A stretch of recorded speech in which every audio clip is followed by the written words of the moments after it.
आदाब नाजरीन, मैं हूं आपका मेज़बान अब्दुल वाजिद और आप देख रहे हैं तस्नीम टीवी।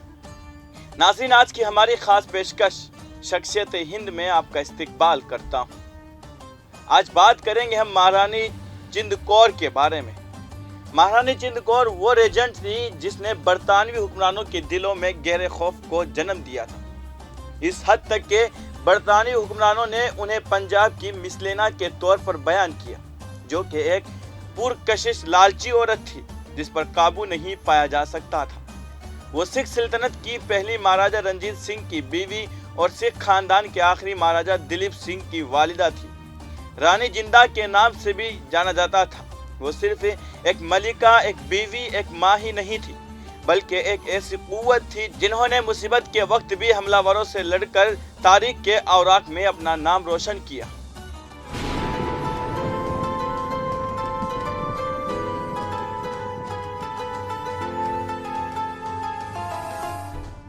महारानी जिंदन कौर की जिंदगी भी रेबल क्वीन नामी फिल्म का मौजू था, जिसका प्रीमियर 2010 में New York international Sikh film festival में हुआ था। जिंद कौर का ताल्लुक एक आजिज घराने से था। उनके वालिद मन्ना सिंह औलख शाही कैनल्स के निगरान थे। एक कैनल केपर की बेटी से सिख सल्तनत की महारानी तक उनका उरूज एक परियों की तरह लगता है। जिंद कौर की खूबसूरती ने महाराजा रंजीत सिंह की नज़रों को अपनी लपेट में ले लिया, जिसने उसे अपने दरबार में बुलाया और 1835 में उससे शादी कर ली। 2 साल बाद उसने अपने इकलौते बच्चे दिलीप सिंह को जन्म दिया, जो सिख खानदान का आखिरी बादशाह था। पंजाब में रंजीत सिंह की सल्तनत 1839 में उनके इंतकाल के बाद टूटने लगी। अंग्रेजों ने तख्त के वारिस जिंद कौर के शेर खां बेटे दिलीप सिंह से सल्तनत छीनने की कोशिश की। उसके बाद वो दिलीप सिंह के रेजेंट बनकर उभरी और सिख खानदान की हुक्मरानी संभाली। अपनी हुकूमत के दौरान उन्होंने न सिर्फ फौज और सिविल इंतजामिया के दरमियान तवाजुन बहाल किया, बल्कि हजारा सूबे के गवर्नर चतर सिंह अठौरीवाला के साथ अपनी फौज को ज्यादा तनख्वाह देने के लिए स्ट्रेटेजिक इत्तेहाद भी बनाया।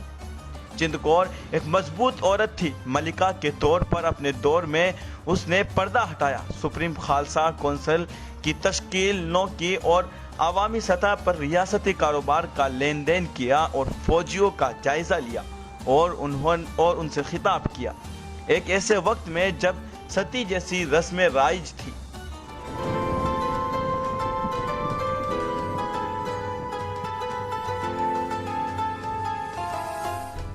अपने दौरे हुकूमत में जिंद कौर का शुमार शुमाली हिंदुस्तान की ताकतवर तरीन खवातीन में होता था।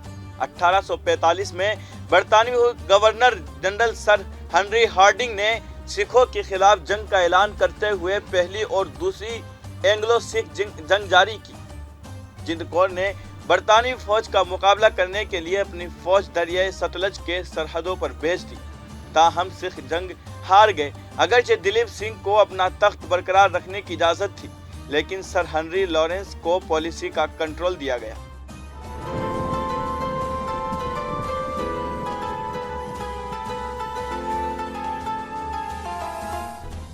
ऐसे मुश्किलात के दरमियान जिंद कौर ने रेजेंट के तौर पर दोबारा कंट्रोल हासिल करने की कोशिश की। उन्हें हिंदुस्तान में बरतानवी राज की राह में एक संगीन रुकावट समझा जाता था। उनकी बगावत का मुकाबला करने के लिए अंग्रेजों ने उन्हें बदनाम करने की मुहिम शुरू की और उन्हें पंजाब की मिसलेना के तौर पर पेश किया, इस खौफ से कि उसके बेटे पर उसका असर सूबे में बगावत का बाइस बन सकता है। अंग्रेजों ने जिंद कौर को कैद कर दिया। उन्होंने मां को उसके बेटे से भी अलग करके इंग्लैंड भेज दिया। महारानी जिंद कौर पर मजालिम खत्म नहीं हुए।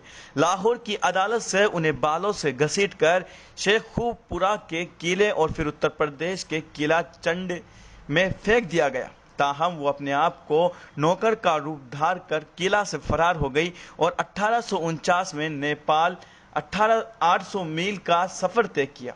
बाद में उन्होंने अंग्रेजों को एक नोट भेजा जिसमें बताया कि उन्होंने फरार होने के लिए जादू का इस्तेमाल कैसे किया।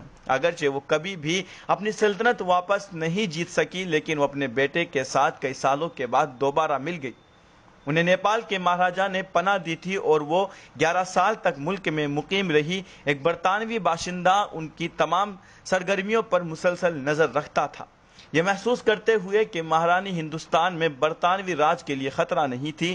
انہیں 1861 میں اپنے بیٹے دلیپ سنگھ کے ساتھ انگلینڈ جانے کی اجازت دی گئی۔ وہ 2 سال بعد 1863 میں انتقال کر گئی۔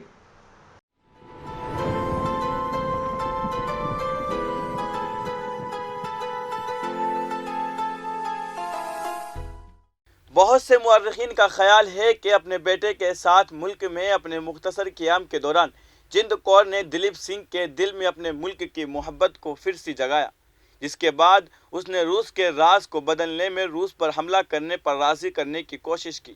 آج کی اس خاص پیشکش میں بس اتنا ہی، مجھے دیجیے اجازت اور آپ دیکھتے رہیے تسنیم ٹی وی، آپ کے میزبان عبدالواجد کے ساتھ۔ اللہ حافظ۔